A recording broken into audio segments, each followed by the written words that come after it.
तिरुपति लड्डू विवाद याद है आपको?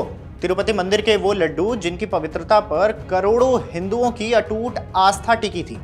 लेकिन पिछले कुछ महीनों से ये लड्डू आस्था नहीं बल्कि देश की सबसे बड़ी पॉलिटिकल वॉर का केंद्र बने रहे। क्या वाकई प्रसाद में चर्बी मिली थी या फिर ये सिर्फ सत्ता की कुर्सी के लिए बुना गया एक सनसनीखेज जाल था? अब सीबीआई की फाइनल चार्जशीट आने के बाद आंध्र प्रदेश सहित पूरे देश में राजनीतिक घमासान फिर से तेज हो गया है।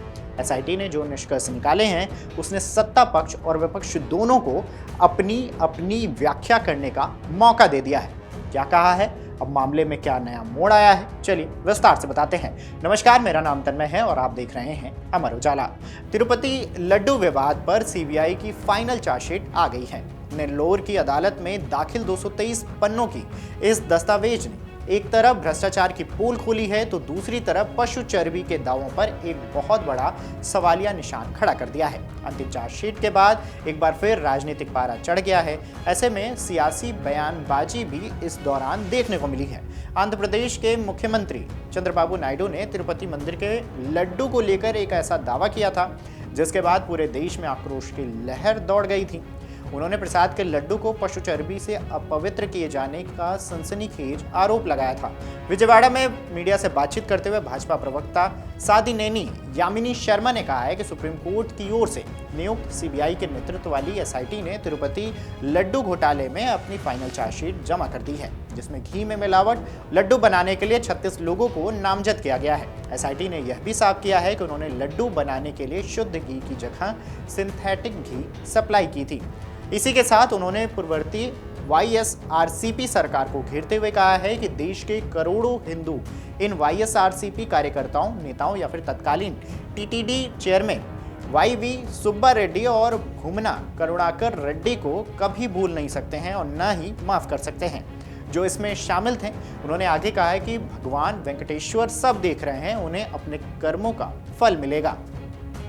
इधर वाईएसआरसीपी राज्यसभा सदस्य और पूर्व TTD chairman YV Subba Reddy ने कहा है कि सुप्रीम कोर्ट के आदेश पर सीबीआई के नेतृत्व वाली विशेष जांच टीम द्वारा दायर अंतिम चार्जशीट से यह पक्के तौर पर साबित हो गया है कि तिरुमाला लड्डू प्रसाद बनाने में इस्तेमाल किए गए घी में कोई पशु वसा या फिर पशु से बनी कोई चीज नहीं पाई गई है। तिरुमाला लड्डू मामले पर दायर चार्जशीट पर वाईएसआरसीपी महासचिव गडिकोटा श्रीकांत रेड्डी ने सीएम नायडू को घेरा है। उन्होंने कहा है कि हम देख सकते हैं चंद्रबाबू नायडू गंदी और हेरफेर वाली राजनीति के ब्रांड एम्बेसडर हैं। उन्होंने बिना किसी पुष्टि के कहा है कि तिरुपति लड्डू बनाने में पशु वसा का इस्तेमाल किया गया है।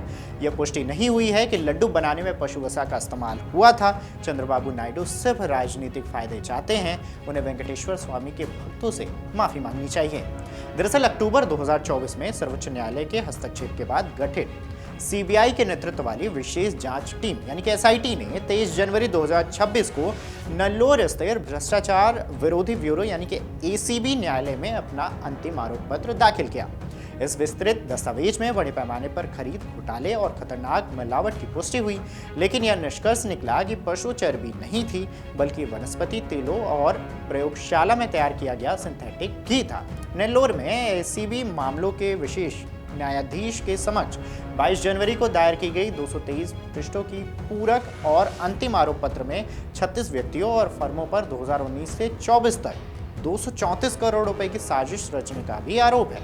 16 महीने, सैकड़ों बयान और अब 223 पन्नों की चार्जशीट। कानूनी लड़ाई अब नेल्लोर की एसीबी कोर्ट में चलेगी, लेकिन क्या ये मामला सही और यहीं सुलझ जाएगा या फिर आने वाले चुनाव में लड्डू और आस्था फिर से चुनावी मुद्दा बनेंगे? आपको क्या लगता है, क्या मुख्यमंत्री नायडू को अपने चर्बी वाले बयान पर यू टर्न लेना चाहिए या फिर मिलावट साबित होना ही पिछली सरकार की सबसे बड़ी हार है? कमेंट में अपनी राय जरूर दीजिएगा।